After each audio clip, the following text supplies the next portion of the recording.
Isang magandang araw mga karespeto at samahan niyo ako ngayong araw sa ating food trip. Nandito tayo ngayon sa Cabanatuan City, dito sa Kapitan Pepe. Kakain tayo ngayon mga karespeto dito sa Sunsu Sanggupsal. Unlimited dito mga karespeto.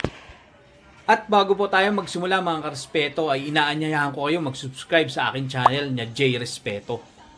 At kung bago ka naman sa aking channel ay click mo ang notification button para ma-update ka sa mga bagong videos. Maraming salamat po. At bago tayo magsimula mga karespeto ay may babati sa atin. Bali sikat to mga karespeto at alam ko kilala nyo to. Lumabas na siya sa Be Careful With My Heart at Ang Probinsyano.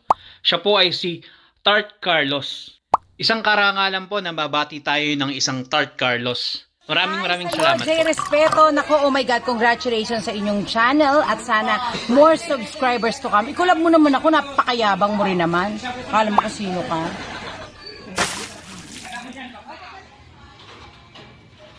Order na po tayo. Ito mga karespeto yung menu nila. Bali yung beef nila ay $4.99.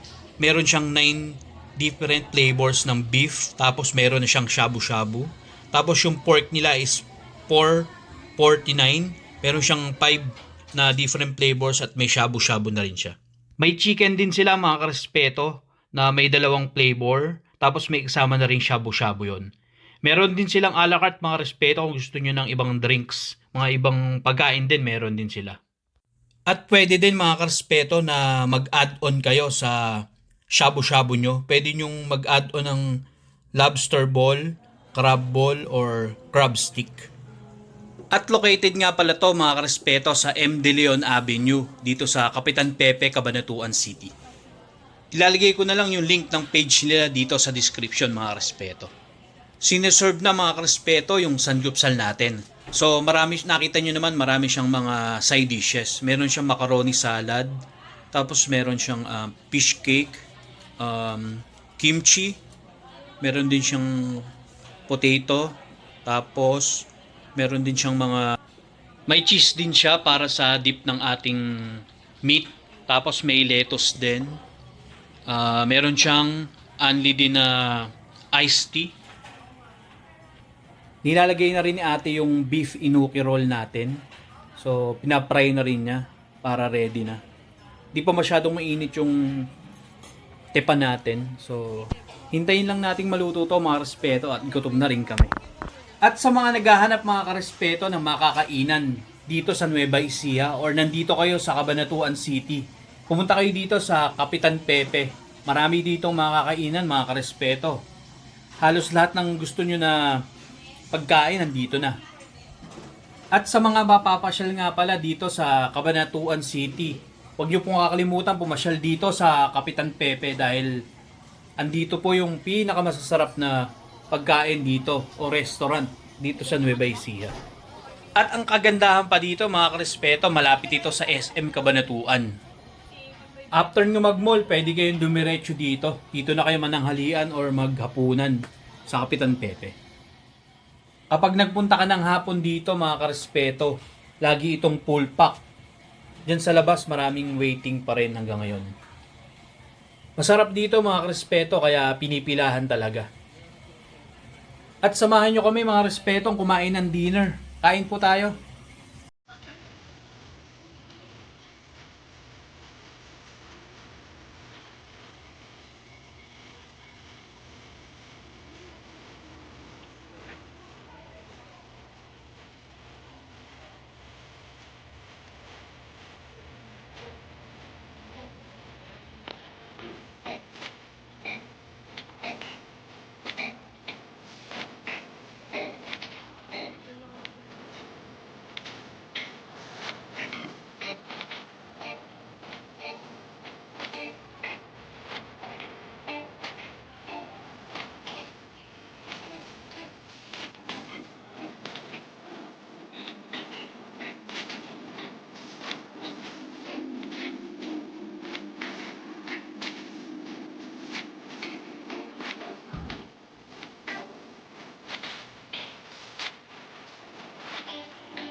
So ayan mga respeto, nakita nyo naman para dinaanan ng bagyo. At sobrang nag-enjoy po kami sa mga pagkain nila dito.